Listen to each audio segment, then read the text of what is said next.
Tonight on News 5 Live, Prime Minister John Briceño breaks his silence on the devastating wildfires. The country remains in an energy crisis as BEL faces several challenges. And tonight we'll take you to Cayo District, where farmers are also affected by an excess in carrots. These stories and more coming up on News 5 Live. This plan, I can't leave this plan. Smart Belize. Hey there, smart thinkers. We're turbocharging your mobile experience with Smart's powered up postpaid plans. Imagine a world where your data speeds flows faster than ever.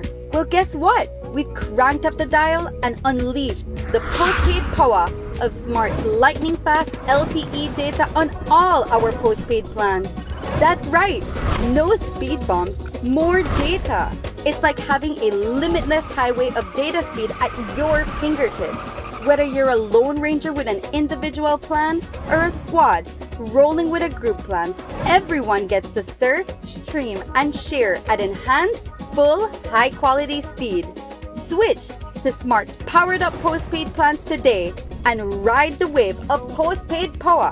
Visit any Smart showroom or smart-bz.com for details and make your mobile experience smarter and faster. Smart, bringing people together. I know I can't leave this plan. I can't leave this plan. 2,251,000 slices of watermelon are eaten by tourists each year in Belize, benefiting local farmers and processors directly. Tourism means business. At RF&G Insurance, we're committed to safeguarding what matters most to you. Offering coverage mile after mile, our offices and agents located across Belize ensure that you are protected. Secure your property with RF&G Householders Comprehensive Policy. From your home to your belongings, we offer protection so you can enjoy life to the fullest. For more information on your coverage options, contact our team of experts today or visit your local agents. We'll be ready to assist. Don't forget, it pays to get it right with RF&G Insurance, a Rowe Group company. What if I told you that your singing talent can earn you $10,000?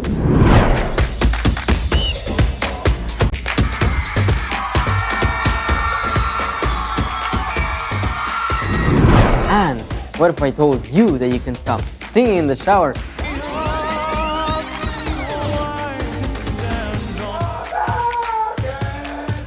and sing live on one of the biggest stages in Belize? Let's go! I'm gonna love you forever. Still not sold? Well, what if I told you with all that's offered, you can attract fans and supporters from all over the country? So, are you ready to be part of the most exciting singing competition in Belize? It's time for KTV The Remix Season 6.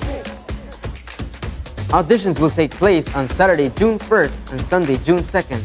So mark your calendars and come show us how good you are.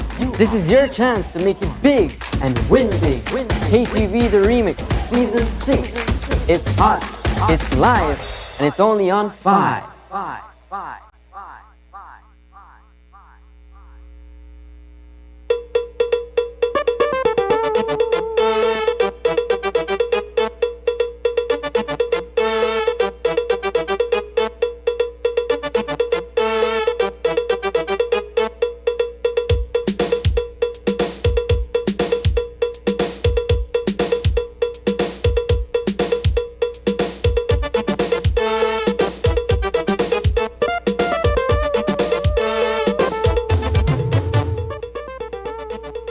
Good evening and welcome to News 5 Live for Thursday, May 30th. I am Sabrina Daly.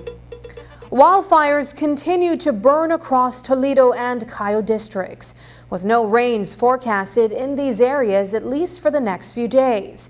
Residents will continue to remain on high alert. Prime Minister John Briceño says his administration is doing everything it possibly can to put out the fires and assist victims. We spoke with the Prime Minister following today's House meeting, where he informed reporters that $1 million have been set aside from government's $5 million contingency fund to offer immediate relief to fire victims in both districts.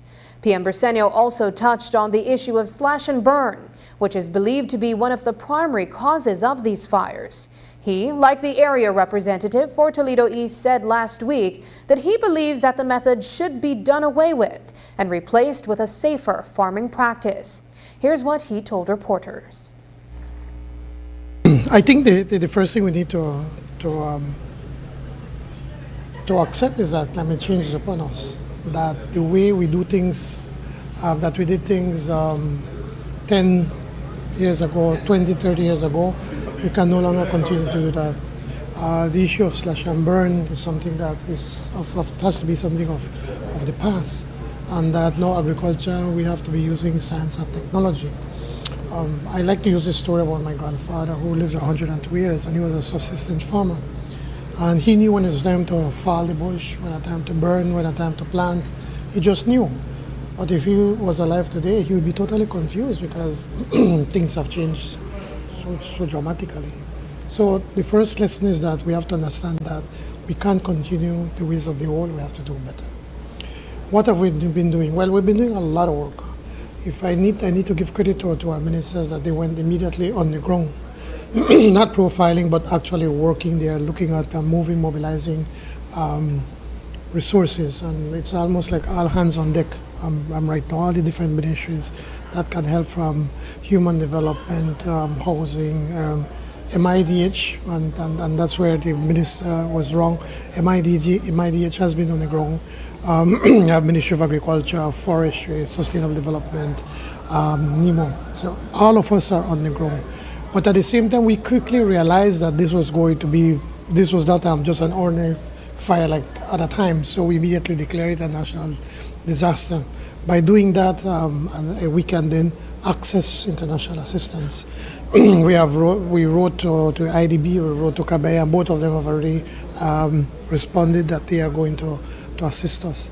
We are using funds from the contingency fund in the budget. We have $5 million aside for emergencies, and this is an emergency. So in Cabinet, we agreed that we're going to be using $1 million right now. And why $1 million? Because we know that's not enough. But this is just to get things going on the ground immediately. But we know that we have to be looking at food, that many of our farmers, up to Tuesday, I don't think we had any houses burning down. And if they did, maybe one or two. But we knew that a lot of them, their milpas have burnt down. Some of them, their corn was burnt down. So we were working with human development and agriculture to see what is the best way to be able to do something that's sustainable. And the losses have only increased since our visit to Toledo last week. According to Andrew Perez, the minister responsible for the National Emergency Management Organization, an estimated $8 million in losses have been recorded due to forest fires. A total of 250 families, or more than 1,000 individuals, have been affected. Today, residents in at least 3 communities in Toledo were out battling fires that posed a threat to their livelihood. Here's more from Minister Perez. Our initial damage assessment report indicates that over 250 families have been affected by the raging fires, and these numbers continue to rise every day. Several hundred acres of farmland and homes have been destroyed by raging fires. In particular, I was told last night, Mr. Speaker, I want to share the sad news, 2 homes were lost in the Blue Creek area of the Toledo district. Today, there are still communities that remain at risk to these fires. As recently as I said last night, villagers in San Miguel, Silver Creek, and Blue Creek were waging battles with the incessant flames. We have had reports of fires as far as north as Altunja and as far west as in Benqueviejo. In the mountain Pine Ridge, over 10,000 hectares of forest have been affected by wildfires. That is approximately 34,000 acres of land of Parridge. The initial DANA report is showing over $8 million in damages estimated so far. The full extent of the impact on agriculture remains unassessed due to the continuous threat of wildfires and prevailing due to the unrelenting hot and dry weather conditions. Mr. Speaker, the full impact will only be understood when we analyze not only the damages, but also the losses that our people have suffered. Leader of the opposition, Moses Shine Barrow, is criticizing the government for its response to this natural disaster. Barrow says that the government has not responded adequately. Here's what he had to say during today's House meeting as he recounted his recent trip to Toledo, where he visited affected families. I'd like to bring to the nation's attention concerns from the people in Toledo district. I had the pleasure of visiting there over the last couple weeks, and when I was there, the wildfires really reached its peak, and there was a state of emergency declared, Mr. Speaker.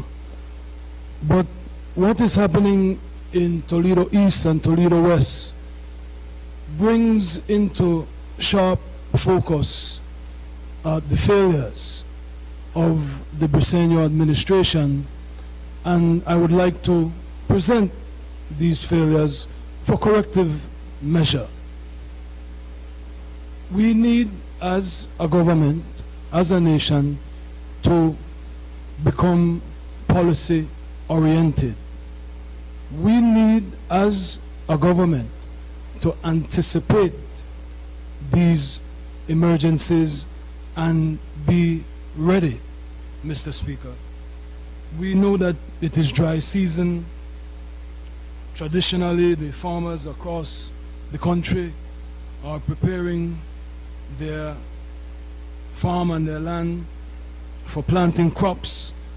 And to have the type of devastation that is taking place, it really is devastating not just to the people in Toledo, Mr. Speaker, but to the economy. And the response is the concern, Mr. Speaker. We cannot prevent natural disasters. We cannot stop wildfires. But we can respond accordingly, Mr. Speaker.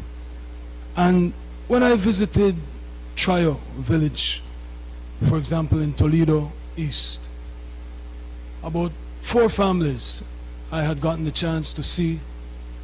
Their homes were completely destroyed, and the response of the government completely inadequate. Also in Belmopan earlier today, the National Emergency Management Organization received a donation of equipment from the United States Embassy to be used in fighting wildfires across the country. On hand to receive the new items was Nemo coordinator Daniel Mendez. This donation was received from the U.S. Embassy through USAID. This equipment is firefighting equipment that we will be issuing, that we will be sending out to work in the communities. These include water tanks, they include pumps and hoses in order for us to be able to provide faster access to water for the firefighting equipment. There are also small machinery such as trimmers and chainsaws, which will be needed to continue that work of clearing fire paths around affected areas in each of the villages. So a significant amount will be going to Toledo. As you may be aware, that there have been significant flare-ups of fires there, and this is where that help is needed. We will also mobilize other units to other parts of the country in anticipation of more fires. The general outlook for weather doesn't look very promising for us. We don't anticipate rain for another few days, which means that the risk of fire still remains high. So we remain on alert. Teams have been deployed from all over. So the Belize Defense Force has mobilized. We have villagers working alongside the different ministries and the the Ministry of Infrastructure and Development is working with bulldozers, creating fire passes. We also have other NGOs who have been contributing, and so it's really a big effort in really trying to control all of these fires across the country. The effort continues. We continue to work. We monitor these day and night, and our teams have been out since going up to 2 weeks now, and so it's been a big operation, and hopefully we're able to see some relief soon when the rains come. Coming up, more load shedding as BEL faces challenges providing electricity.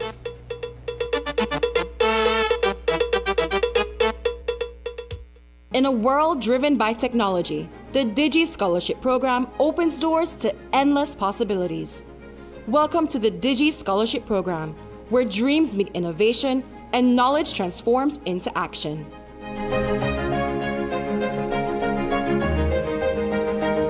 I received the Digi Scholarship back in 2014 as a 12-year-old student attending St. Catherine Academy.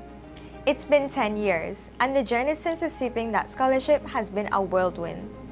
At the time of receiving the scholarship, my family and I were going through a few transitions with losing loved ones and family dynamics. This opportunity opened doors for myself and my family as I was able to attend secondary school with the security of the entire 4 years being covered by Digi. With the additional savings from the years, I was able to participate in 10 CXCs, all of which I passed. Passing all those CXCs led to me also receiving government assistance, which covered my 6th form education at St. John's College Junior College and a portion of my tertiary education at the University of Belize. I have been employed at Digi for the past 2.5 years. I currently serve as a Senior Solutions Officer, while also completing my master's degree at Edinburgh Napier University. One scholarship opened the doors and paved the way for me to acquire a higher quality education. Join the Digi Scholarship Program today and embark on a journey of empowerment, education, and excellence. Visit our website to learn more about how you can be a part of this life-changing opportunity.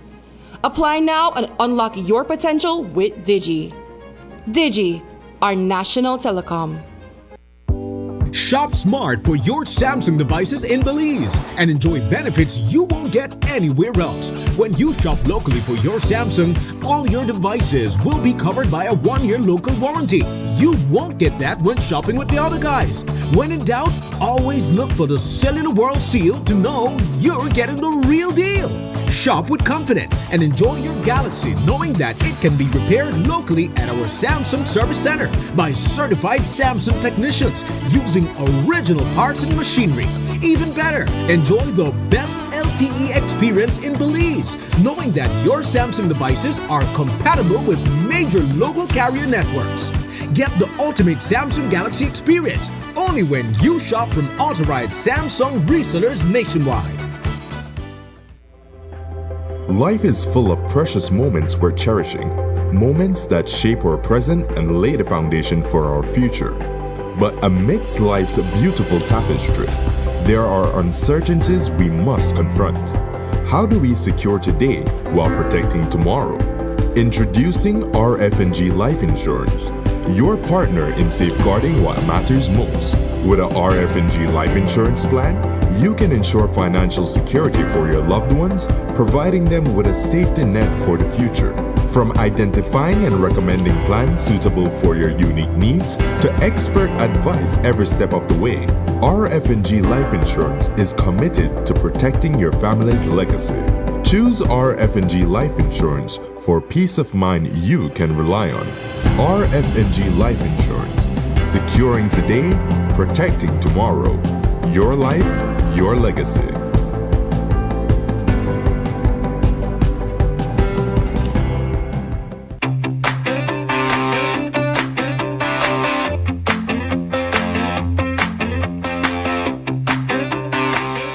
Summer is almost here and we're gearing up for the exciting time of the year where kids from all over the country come together and showcase their talent on one stage. The Open Your Eyes stage. Yes, that's right. Summerfest is back. Every talent is allowed to be part of this year's Summerfest. Join us on June 1st at Channel 5 to audition for this year's show. Call or WhatsApp 670-6068 and I'll see you on stage.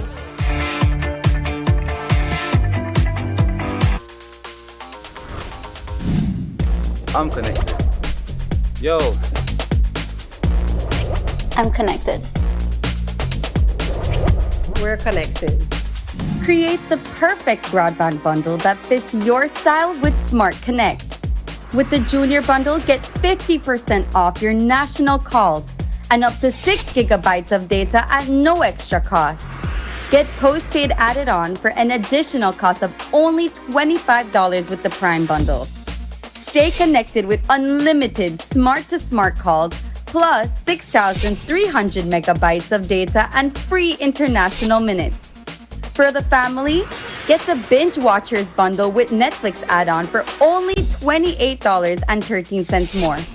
This bundle gives you 4 profiles with unlimited streaming on multiple devices. Visit a showroom near you to sign up and personalize your own bundle combination with Smart Connect. Smart, bringing people together. Belize continues to face an energy crisis, despite BEL being able to bring online the gas turbine at its Mile 8 facility. Earlier today, the senior management of Belize Electricity Limited met with reporters and provided an update on the challenges that the utility company is presently grappling with. Those issues have been brought on by extreme temperatures and damage to BEL's infrastructure. To make matters worse, the company is unable to receive energy from CFE when power lines and other infrastructures are out of service. So what does this mean for customers? BEL's General Manager for Employee and Corporate Services, Don Sampson Nunez, says that more load shedding can be expected in the days ahead. The challenges that we're experiencing with respect to generation supply, it is one that we can get through as a community. We can get through it in terms of support from the community in the form of energy conservation. Having said that, a number of issues, and each of them we have to manage, as you would have heard earlier from our CEO. So there, climate change, it's an issue that is being experienced worldwide. We're experiencing extreme temperatures, dry weather conditions. That's having an impact on our infrastructure. So a number of the outages that would have been experienced, I believe, in particular up north, is a result of the weather. There's damage to the infrastructure. When that occurs, there are issues with respect to being able to take energies from CFE, and of course being able to then do some readjustments to ensure that we can meet the demand on the other side of wherever that damage occurs. Compounding the energy crunch are technical difficulties being experienced by Belcogen, which uses biomass to provide electricity. Also in the days ahead, Bapcol, another energy supplier to the national grid, will be doing systematic repairs to its machines. As we've said, this means more load shedding. The challenge here is weather-related damages to the transmission system, and as a result, we then need to source more energy from the hydroelectric facilities, right? That then is causing a reduction in the water levels at the hydro facilities, and so that's a situation that we need to manage going forward. The other challenge that we're dealing with here is Belcogen. Belcogen has notified us that they're experiencing some technical difficulties with their infrastructure. They have indicated to us that they should be offline for about 2 weeks. So that's one challenge that we're managing there. Bapcol as well, they have notified us that they need to carry out some very urgent maintenance repairs on their machines. We currently get about, I think it's about 22 or so megawatts from Bapcol. There are about 3 machines that supply us with power from Bapcol. They will be taking out 1 unit at a time. So, and Each time they take out a unit, it's about 2 days that they've indicated to us they will need to be offline. So again, we're managing the situation at Bapcol, the situation with Balcogen. They expect to be out for about 2 weeks. It is possible that they can come back before as well. It might take a little longer. We're managing the weather-related outages, the impact that it's having on our transmission system. So in a nutshell, where we are at this point in time is that there may be the need for load shedding from time to time. According to Samson Nunez, customers also have an important role to play in conserving energy. The General Manager for Employee and Corporate Services says that energy conservation will reduce the likelihood of load shedding. The more greater the effort is to conserve energy, then the less likely it is for load shedding, or at least the areas that can be or that would be affected would be smaller areas. From the current time, from now to June 15th, what we're looking at is trying to manage the varying independent power producers across the country to ensure that we can serve as much customers as possible. What we're doing is to try to minimize the load shedding. We are working with our large customers to ask them to provide support, so they would go on generators so that we minimize the load shedding, do not have as much load shedding during that period. Our aim, of course, is to supply every customer all times throughout the day. However, as the generators across the country experience issues, we do from time to time have to have these load shedding. Our plans, of course, is to work with all customers, try to get our gas turbine in San Pedro online, which is currently projected for June 15th. Once that comes online, that gives us an additional 20 megawatts. It gives us a bit of breathing space. However, the hydroelectric dams are reducing their output. As the nation continues to grapple with an energy crisis, it may appear as if there is no end in sight and that Belizeans will have to endure many more hot days and nights without electricity.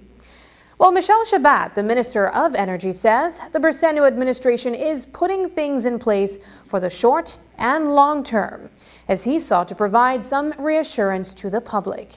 Here's what he said inside the National Assembly.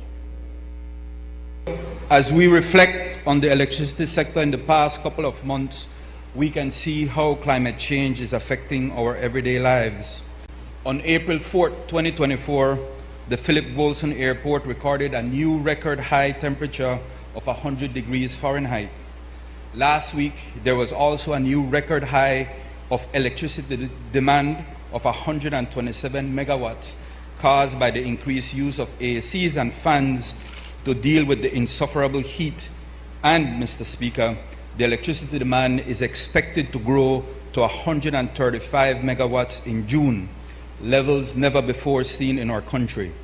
This prolonged heat wave and period of drought has brought the levels of the reservoirs of our hydroelectric facilities to critical low levels. These events reinforce the considerations that went into the new energy policy that was approved in November last year. The policy has a clear vision of how we will take action and raise our renewable energy penetration from 53% to 75% by 2030, and by adding over 160 megawatts of new generation to the grid.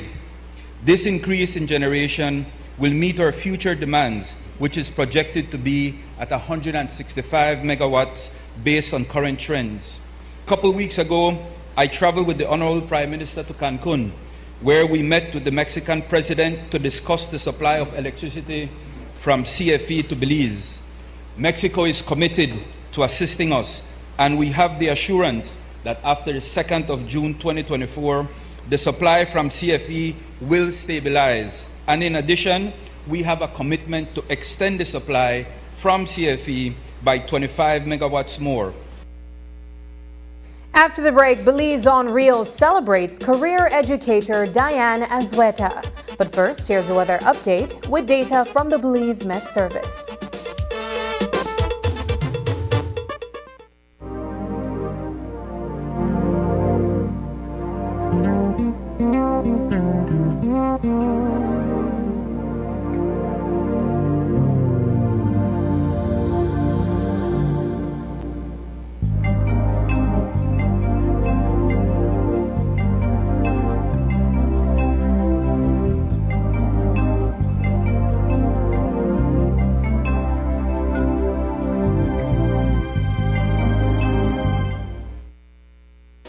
The Ministry of Blue Economy and Disaster Risk Management, in partnership with the National Adaptation Plan Global Network Secretariat, will be hosting the second Blue Economy Climate Resilience Forum and Fair on June 6th and 7th.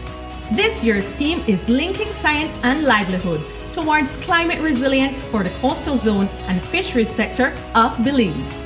Come and take part in presentations relating to climate change and national adaptation and mitigation initiatives, the use of scientific knowledge to enhance resilience, and how men and women in our community can positively impact our coastal zone and fisheries sector.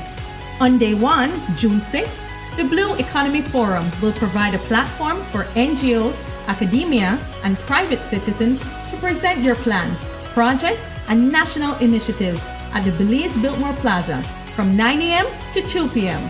On day 2, June 7th, the Blue Economy Fair takes place at the Fisheries Compound on Princess Margaret Drive, where stakeholders such as NGOs, fisherfolk organizations, and MSMEs will showcase their booths.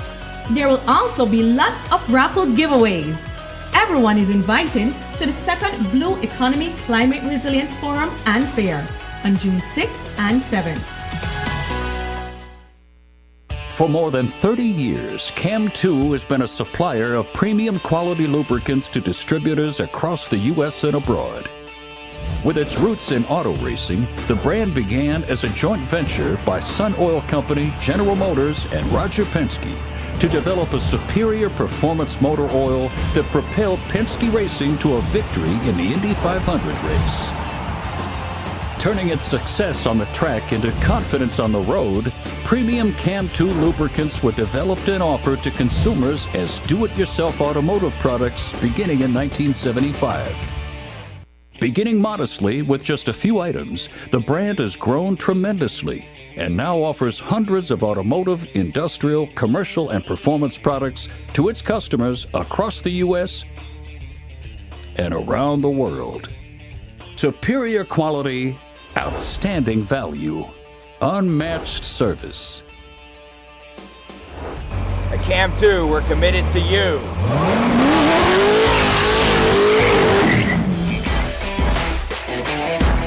Available at your CAM2 distributor in Belize. Enrique Martinez & Sons Limited, 2 miles, Philip Colson Highway, Belize City. I'm connected. Yo. I'm connected. We're connected. Create the perfect broadband bundle that fits your style with Smart Connect. With the Junior Bundle, get 50% off your national calls and up to 6 gigabytes of data at no extra cost. Get postpaid added on for an additional cost of only $25 with the Prime Bundle. Stay connected with unlimited smart-to-smart calls plus 6,300 megabytes of data and free international minutes. For the family, get the Binge Watchers bundle with Netflix add-on for only $28.13 more. This bundle gives you 4 profiles with unlimited streaming on multiple devices. Visit a showroom near you to sign up and personalize your own bundle combination with Smart Connect. Smart, bringing people together. Every day, we access energy for cooling, lighting, and powering our electrical appliances and devices at work and at home. During cooler months, we rely less on cooling appliances such as fans and air conditioners. However, During warmer months, as the temperature and humidity rises, we use more energy to cool our spaces, and our appliances and electrical devices work harder than they do during the rest of the year. When the months become hotter, let's all practice energy conservation. Here are a few changes that you can make to manage your energy use.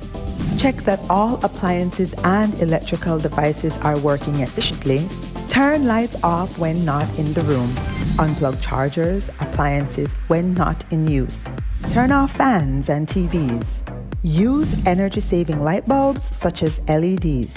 And look for the Energy Star products when purchasing appliances and electrical devices. These easy changes can reduce energy use and costs. You can also monitor your energy use during the month by reading your meter and calculating the reading using BEL's bill calculator on our mobile app or by visiting our website. Let's all save energy. What if I told you that your singing talent can earn you $10,000?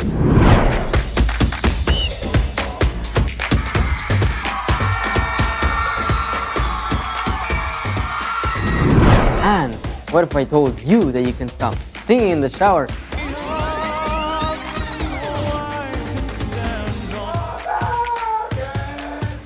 and sing live on one of the biggest stages in Belize? Let's go! I'm gonna love you forever. Still not sold? Well, what if I told you with all that's offered, you can attract fans and supporters from all over the country? So, are you ready to be part of the most exciting singing competition in Belize? It's time for KTV The Remix Season 6. Auditions will take place on Saturday, June 1st and Sunday, June 2nd. So mark your calendars and come show us how good you are.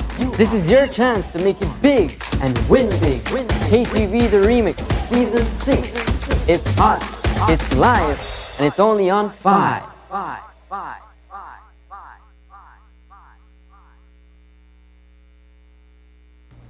The job of educating young minds of the next generation is no easy feat. Every day, teachers are sought after to provide knowledge and instill moral values in the dozens of students placed under their care. While teachers are often remembered for the significant impact they have on the lives of their students, teaching is a thankless job. In tonight's episode of Belize on Real, we acknowledge the hard work of teachers and the role they play in the lives of our youth. Here's News 5's Brittany Gordon with that story.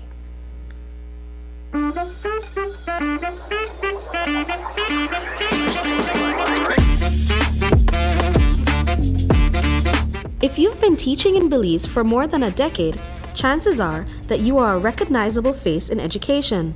The face of your favorite teacher is not one that's easily forgotten, and in the small country of Belize, running into past students is very likely. This situation is a daily occurrence for Vice Principal of Belize High and Elementary School and teacher of over 50 years, Diana Asueta. She detailed her extensive background in the field to us. I started at age 16, and my first place of working was St. Mary's, my alma mater.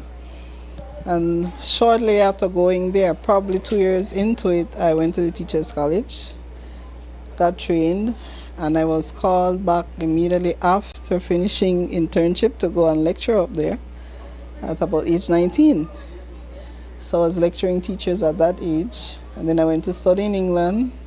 No, backtrack. I did my ACP and all that, then went to England, came back, did part-time at Teachers College, returned to St. Mary's, did ACC, but at that time it was the only other private school.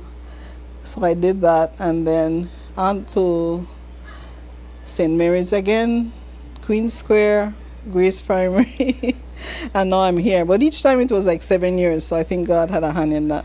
Asueta says that she never intended to become a teacher, but it was God that brought her to the profession and the love for children that kept her there. I'll be very honest, I did not want to teach.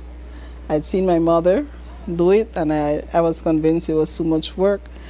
But my belief is if God wants you to do something, He will get you to do it no matter what. So despite my preliminary dislike for it and not wanting to do it, I was convinced shortly after that that's what God wanted me to do. I know you've been asked a couple times to retire, you know, you've done so much already, but you always keep coming back. So why do you keep coming back? The children. I believe you have to love children. And if you love God first, that's my thing. It's, you know, it kind of works this way. You love God, that's this part of the cross. And God calls you to do His work, so the arms stretch out and then you work for others. And in that case, it's the children for me first. You have to care enough for them. If you don't have the passion, don't bother with teaching. Don't bother. Asweta describes her teaching style as thinking outside of the box. She explained that it is important to engage children in their learning experience in ways that are easy to understand, but also challenge minds and inspire creativity. Now a teacher at Belize Elementary School, Dania Samuels, a former student of Asweta's, told us that this philosophy is now present in her own teaching methods. I remember in Standard 6 when we had big projects to do, and you wouldn't realize it at that moment in Standard 6, but once you move up and you go into your high school and you start your jobs, you realize how much that role played in shaping how you would do in your job, how you perform as well. So it really helped actually. You don't know it then, but you know it now. Ms. Asweta, especially now, has made my teaching experience here a positive one. In cases where I'm not sure about something or I think that maybe I could do something a bit differently, I would go to her for advising, and she really helps me a lot. So I really appreciate having her here. Asweta's influence as a teacher extends beyond her students, as teachers working under her guidance also express appreciation for her mentorship.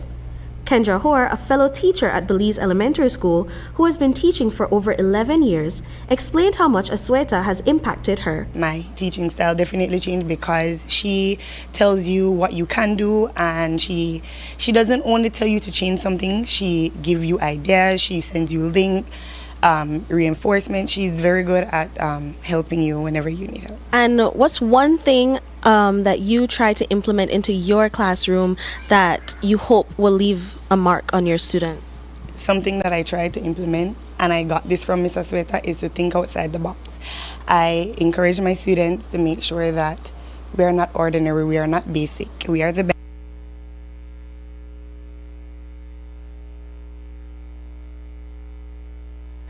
On Wednesday, carrot farmers in northern Belize voiced their concerns regarding an excess supply of vegetables on the local market. They believe that contrabandists are part of the reason why they cannot sell their carrots. Out west, carrot farmers share the same belief, but agriculture officials say that the farmers have contributed to the current dilemma. In the following report from News 5's Marian Ali, the issue is explained in greater detail. Here's that story. This carrot farm is part of a 16-acre plot that Oscar Martinez planted out last November. But an overabundance of the root vegetable on the market means that he is likely to lose 3,000 sacks of carrots. That converts to $55,000 if he does not find a market for his carrots within the next couple weeks. Last time I sell the carrots, the guy buy only 4 sacks, and this time he don't get any more because there is too many local and from Mexico. That's what he told you? Yeah. Have you tried other people to sell to? Yes, but they don't want nothing because there is too many from Mexico. Okay. Everything is contraband. We visited the San Ignacio Tong Market and did not see any of the bigger, smoother contraband carrots available. A vendor told us that they don't purchase contraband carrots at that market. About 30 miles away in San Antonio Village, Ananias Mesh has 7 acres of carrots that remain unharvested. Aside from the contraband issue, the glut of carrots has pushed the price below profitable margins for him. Well, the problem is the price right now is low. We sell them 35 by 50 pounds. $35 for 50 pounds. Yes. And now the price is? Still 35 the price. What should the price 35. be? At least 50 pound. We used to go 2 times a week in Belize City to sell it. And then? And then right now we are not going right there because it's too cheap, the carrots right there. Last time we sell like 200 bags a week. But right now we just sell 60 bags a week. And that's because they're buying from other people too? Yes, the contraband is affecting us. We sell right now slow. Do you think the contraband is selling for cheaper than you guys? No, expensive. Why do you think that is? Why? Is it because of the quality? Is there a difference in the quality? Yes, a little bit quality. More quality the contraband. If Mesh doesn't sell the carrots by the end of the crop, he stands to lose $20,000. Another contributing factor for the oversupply is climate change. Suitable planting conditions did not occur until late in the year, and that meant that farmers in Cayo, who were to provide the first supply of carrots, were unable to plant earlier than the other farmers in the north. Now, when these farmers should be reaping the last of their crops, there are still more carrots in the ground than they can sell. That is before the farmers in the north begin to supply the market. In the past 2 months, Oscar Martinez had only been able to sell roughly 200 sacks of carrots. He wants the relevant authorities to crack down on those who are contrabanding carrots in Belize. That is a step that Andrew Mejia says will be taken in the days ahead. The people is in charge to stop the contraband. They are supposed to do a better job, you know.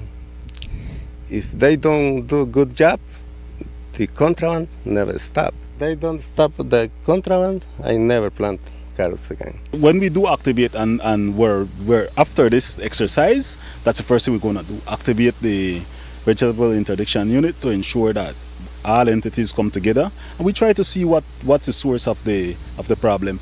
But Mejia says that the carrot farmers also bear some responsibility for the problems they are facing now with oversupply. They don't plant in phases and they plant more than they agree to plant. The farmers did one thing that wasn't planted. The production acreages, they planted more. So, and compounded to that is the issue of them planting together. The Ministry of Agriculture can only do so much. We meet with the farmers on a regular basis. We plan who will plant first. The schedule will ensure that the farmers understand, and most of them don't abide by it. They will tell us, okay, I'll plant 2 acres this year. I normally plant 2, I'll stick to 2. The extension officers visit the farm, it's 3, it's 4, it's 5 acres. So, and everybody together? And that's the thing. Once the climatic conditions remain the same as last year, they will plant together. And then we'll be right back again here next year. So we're hoping that we have better coordination, better communication with the farmers this year. Reporting for News 5, I'm Marian Ali.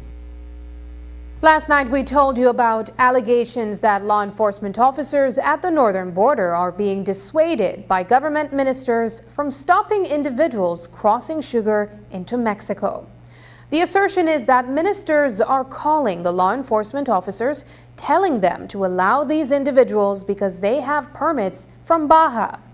Hugo Pat, the area representative for Corzal North, raised these concerns on adjournment during today's House meeting while addressing the nation's sugar shortage. Belize is a country that in the region is more than self-sufficient in sugar. As a matter of fact, both mills, Santander and BSI-ASR, Belize produces annually around somewhat 160,000 to 180,000 tons of cane. The local consumption of sugar per year varies around 13,000 to 17,000 tons of sugar. This is about 8 to 12% of the annual production. About 8, if we want to round it off, some 80-85% of what we produce in country is destined to the export market. While Belize has a surplus of sugar, as it represents the consumption locally. And we're speaking both for plantation white and brown sugar. There is a serious crisis out there. It cannot be that we live in a country, and I may speak for the constituency and for the districts that I come from in the north, where all around you see sugar cane.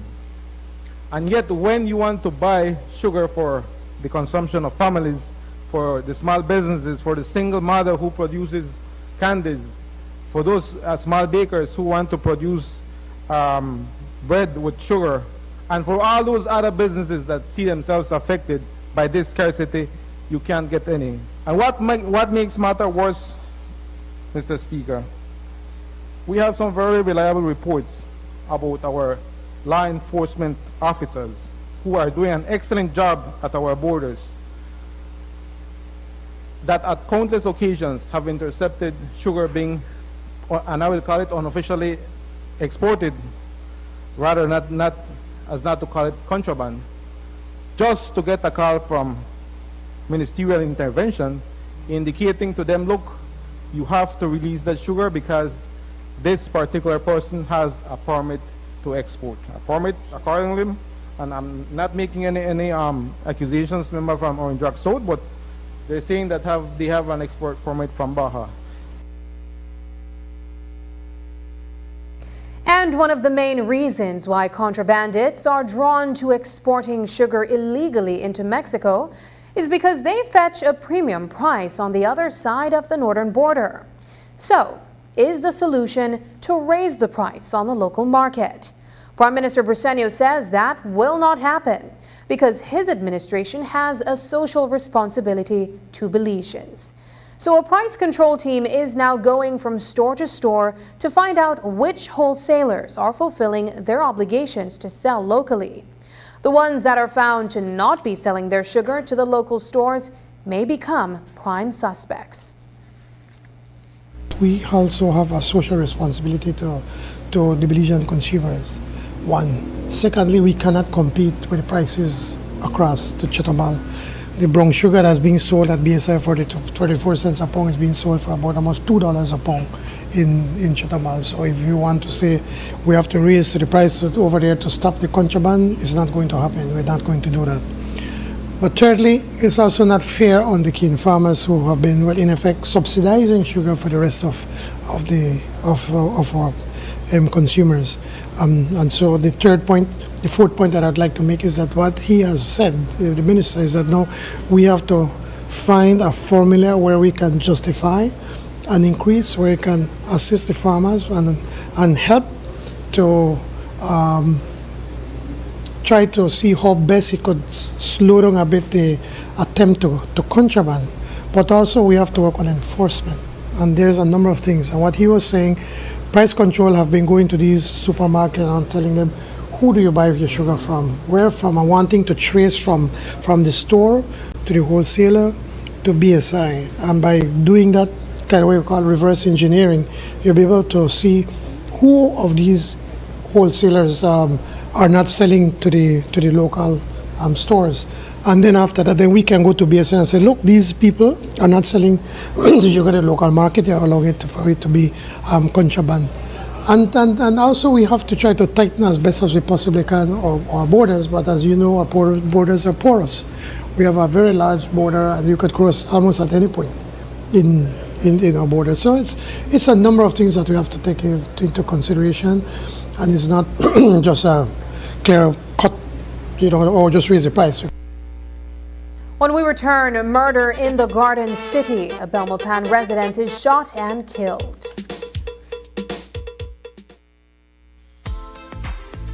In May, make Benny's your one-stop shop for appliances. We have Sankey refrigerators, stoves, microwaves, washers and dryers, freezers, smart TVs, and so much more for up to 19% off. Get amazing deals for mom and appliances all May long, and don't forget your B-Bucks whenever you make a purchase to be a part of our Homecation raffle to win $10,000 in December. Benny's, quality and savings.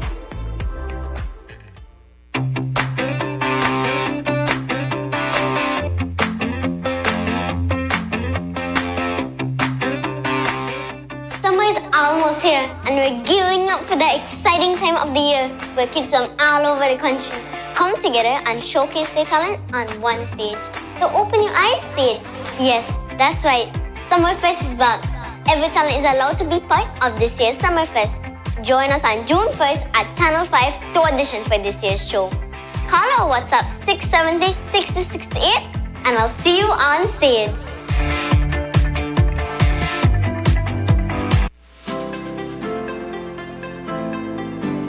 Discover a shopping experience like no other at the V Department Store. They carry a vast array of products at unbeatable prices. Elevate your shopping journey with affordability, diversity, and accessibility at the V. Conveniently located at 1745 Coney Drive in Belize City. Do you know how to choose the best engine oil for your car? We believe the best engine oil should provide optimal performance and ultimate protection for longer. For Quartz engine oil, our engineers have formulated age resistance technology, also known as ART. It's a breakthrough innovation. The interaction between oil molecules is increased, creating a super resistant molecular structure. So whatever the conditions, it helps to prevent the lubricant protective film from breaking. Any engine is exposed to harsh conditions. Extreme temperature and pressure, friction, sludge accumulation. The molecular structure of quartz with ART stays strong to perfectly lubricate and protect engine parts in all conditions. And the results are outstanding. Protection against sludge buildup improved by 18%. Protection against mechanical wear improved by 74%. Thanks to Quartz with ART, save on maintenance and preserve your engine's power. So next time you wonder which engine oil to use, choose performance and protection that lasts longer. Quartz with age resistance technology. Keep your engine younger for longer.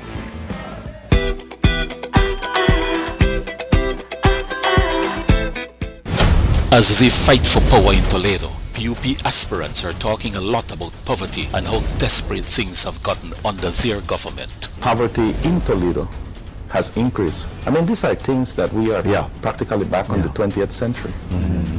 They need to be addressed now. While Toledo farmers are losing their livelihood to raging fires, PUP ministers are posing for pictures but doing nothing to assist with food and other urgent relief supplies. And while a state of public emergency has been declared, resources have not been deployed to combat the disaster, as even young children are forced to fight fire. It's all talking and picture taking, no action and no love for the people of Toledo, who, according to the PUP, do not deserve much. About 8 feet so, and 4 feet so, and 6 feet so. About 8 feet so, and 4 feet so, and 6 feet so. My name is Leomar Langsert and I'm a teacher and I bank with Belize Bank Independence Branch. What I enjoy is the safety features that the app offers. I have a sense of not having to worry or be concerned about somebody finding my password and username to sign in the application because of the use of the one-time password. And another feature that I love, that I use the most, is how the app synchronizes with my fingerprint on my device. I enjoy the rapid and easy, seamless process to apply for loans through the Belize Bank, and I don't have to be having too much back and forth to visit or take time to visit the bank. They also start to offer the online applications through the app for loan applications, which I believe is very neat. I would definitely recommend Belize Bank to other teachers because one of all the features and advantages that the app offer, with these online that Belize Bank offered, is basically everything that you can do in the palm of your hand. So I would definitely recommend the bank to other teachers.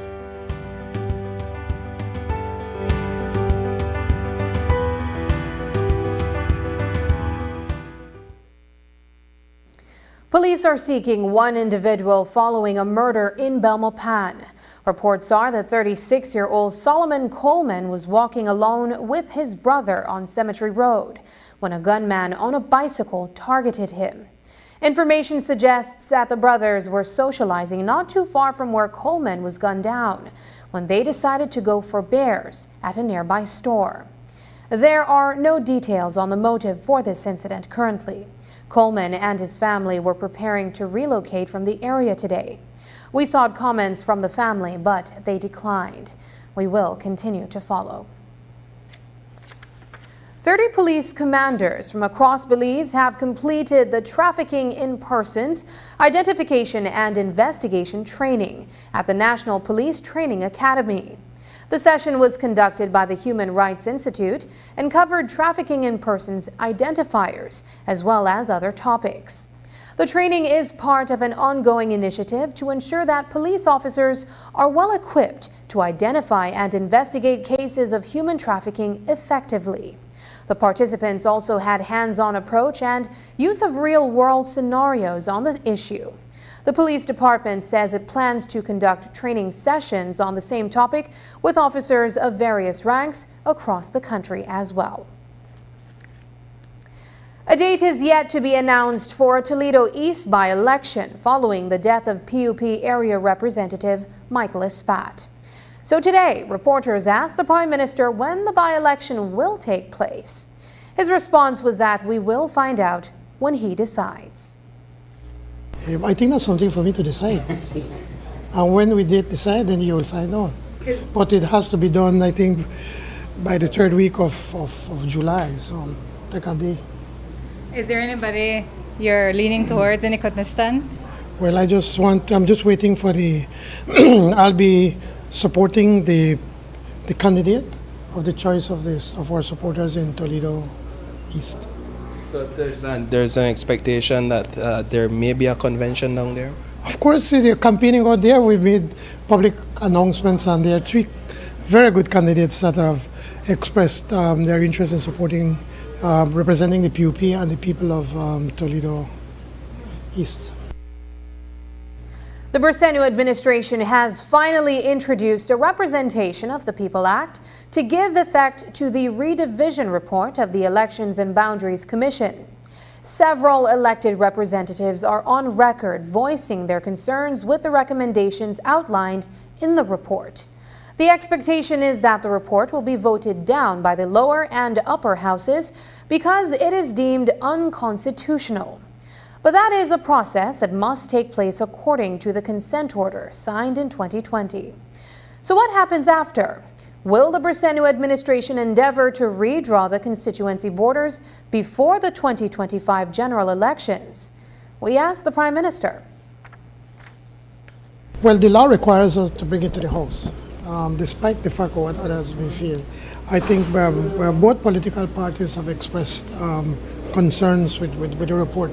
But the law requires us to bring it to the House. So what we have done, the Minister has decided to table the report. It will go to House Committee, and then after that, then it comes to the House for us to decide whether we accept or not. Clearly, this bill will be rejected. We've already heard from a few ministers who are saying that it will not fly in the face of the Constitution. Do you anticipate that there will be any sort of redistricting exercise on the ground before the next general election is called? Well, we have to follow the process. We have to follow the law. And the process is that he has to go first to the House, has to go to House Committee, and then it comes for vote. And until that time happens, we can't move. So we have to wait. Do we have enough time? It's very tight because next year, by November of next year, we have to have an election. And the redistricting exercise takes some time because there are a lot of groundwork that has to do on the ground. And if you're going to change your boundaries and the voters and all of that, so it takes time. If we were to quickly move, probably maybe we could still do it, but we have to wait and see. So what's your thoughts on the constitutionality of another elections in the manner with which constituencies are set up at this time? I think I want to wait until we have an answer from the National Assembly, by the House and Senate before I would give my comments on that issue. A group of investors is interested in constructing a $60 million facility at the Commerce Bight Port. Today, Michelle Shabat, the minister responsible for ports, introduced a bill for certain exemptions on taxes and duties for the Southern Deep Port Development Limited, the company that will be undertaking the project. Today, reporters asked the Prime Minister about the project and the players involved. Here's what he told us. What's more important, why is it that we want to try to develop the Commerce Bight Port? The Commerce Bight Port was closed around 2004, if I remember right. And every time when election time comes, we have been promising the people of Dangriga in particular that we will do everything possible to open the port. A number of people have come, even the UDP have had a number of people that, just fly-by-night people, trying to get their hands on that port with no plan. Well, now we have a group of people, of investors, and one of them, I can name one in particular, Basila Zamani, who is one of the largest Belizean investors in the tourist industry. Nobody can question his legitimacy and what he has done for the tourist industry. They have put together a plan where they want to convert the Commerce Bight into a small cruise port. Apparently, there are these small cruise ports of high-end tourists of about 400, 600 people. And so he wants to convert that into a port where these cruise ships can come there, offload the passengers. The passengers then can have a look at, especially we have the Garifuna culture. We're saying Dangri is the culture capital. Well, let's put it to work. The artisans, the food, the craftsmen, and also to visit different areas in the Sangre district. The Sangre district is one of the most beautiful districts that we have. We have sea, low-lying coast, and mountains. So they have everything within that area. So they have put together a group, and I'm told that the investment is going to be around $50 million.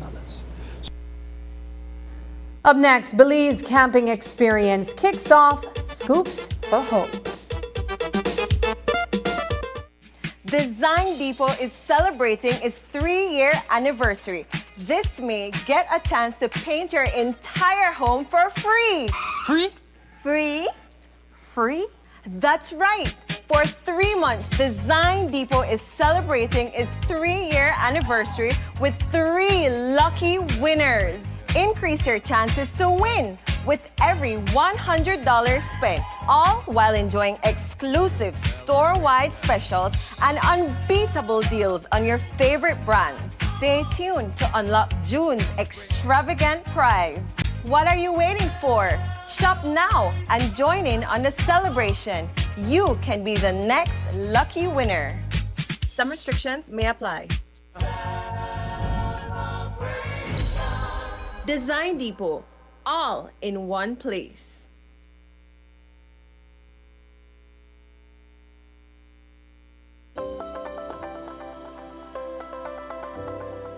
Hi, my name is Leah Mangar, and I am currently the Administrative Assistant at Yasche Conservation Trust here in beautiful Punta Gorda.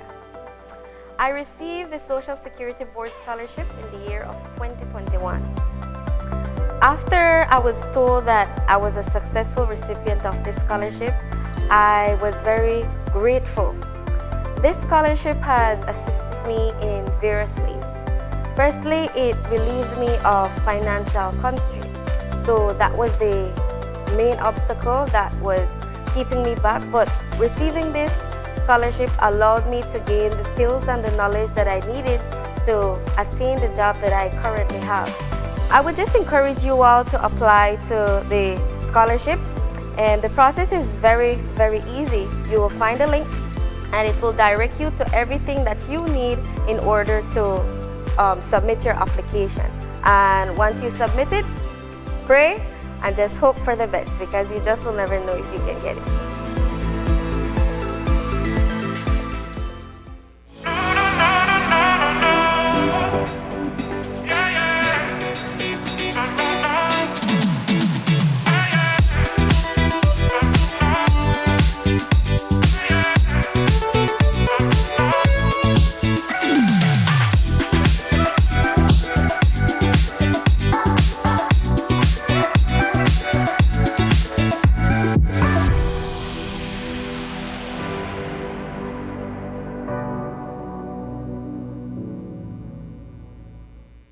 What if I told you that your singing talent can earn you $10,000?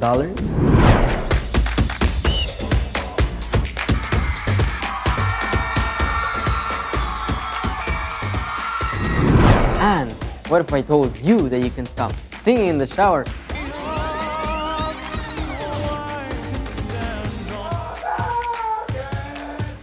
and sing live on one of the biggest stages in Belize? Let's go!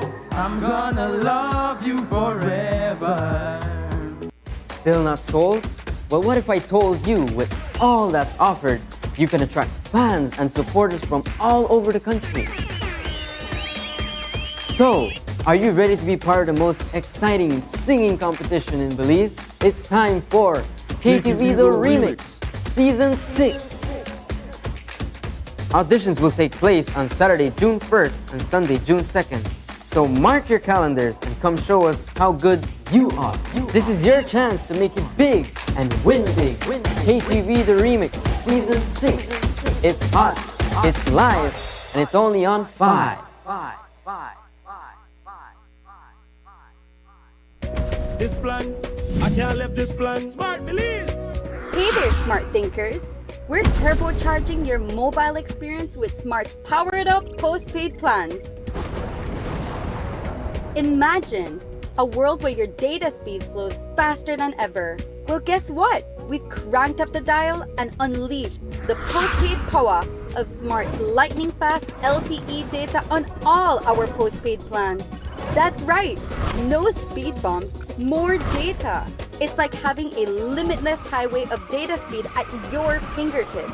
Whether you're a lone ranger with an individual plan or a squad rolling with a group plan, everyone gets to surf, stream, and share at enhanced, full, high-quality speed.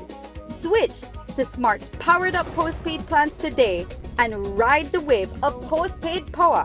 Visit any Smart showroom or smart-bz.com for details and make your mobile experience smarter and faster. Smart, bringing people together. I know I can't leave this plan. I can't leave this plan. On Tuesday, Minister of Sustainable Development Orlando Habet officially declared Belize's membership in the Beyond Oil and Gas Alliance during a side event at the 4th Annual Small Island Developing States Conference in Antigua and Barbuda. The SID's leadership on global just transition from fossil fuels featured discussions between nations on how to make the shift away from a reliance on fossil fuels achievable. We asked Habet what this alliance entails. That alliance is an alliance that's looking at garnering support from countries that are really looking at how we can reduce the production, but also the consumption of fossil fuels. They have been in conversation with the Ministry of Energy. We are here at this meeting, but we didn't have a direct contact with them until we reached here. So we had a conversation with them. I think that the Ministry of Energy had requested to join the alliance. So we participated in the meeting. Nothing has been signed as yet, so there's nothing official. There's still some conversation and discussions that have to occur around what all that alliance will entail, and also based on what other commitments or agreements we will be signatory to that would have either a positive or negative effect on joining that alliance. For the past several years, the sargassum invasion has affected most, if not all, of the Caribbean countries, some more than others. Some have gone ahead to find creative ways to dispose of it or to turn it into something useful. And later this year, Caribbean countries will meet to discuss this one common problem. San Pedro has had its share of dealing with sargassum, and Belize Rural South Area Representative Andrew Paris says Belize will likely be present at that assembly in September in Grenada. This sargassum is everybody's problem, especially the Caribbean, right? And we are in the western part of the Caribbean, and we are kind of like the funnel to receive all that. I'm sure the sargassum task force is participating because remember there's a sargassum task force, so I'm sure that there's participation there. This Saturday, Belize Camping Experience and Western Dairies are inviting you to come out and purchase a scoop of ice cream for a worthy cause. The Scoops of Hope initiative is a one-day fundraiser to raise money for the Belize Camping Experience annual summer camps. As the camps are free of cost, the nonprofit organization has partnered with Western Dairies to raise funds for this year's events. Alexander Perez, director of the Belize Camping Experience, explained how this promotion will work. We really challenge the corporate world how they can partner with us, and Western Dairy answered that call. And so after many years of working, and challenging different businesses, one of it is that what if we take a hot day in Belize, right? And you can give a percentage of the ice cream to the kids to Belize so that we can do the summer camps. So after long conversations and meeting, they have decided that we call it Scoops of Hope.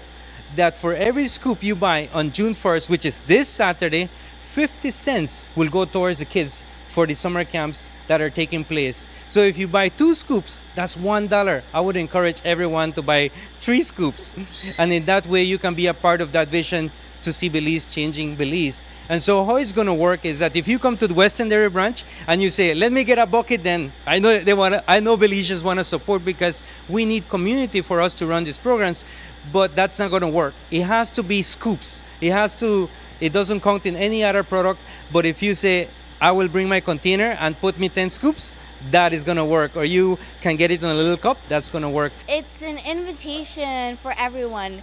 Come out and come to the closest Western Dairies and purchase your ice cream. And every scoop, 50 cents will be donated to Belize Camping Experience, and all the funds will help summer camp, day camps across Belize and around the area. And it's free camps for all the children, and we'll do a small camp in the afternoon. And you can bring your own container and get 10 scoops or even more and share it with your family. And that's the news. Tonight's broadcast is available at channel5belize.com, on our Facebook and on YouTube. I'm Sabrina Daly. Thanks for joining us. And from all of us here at News 5, good night.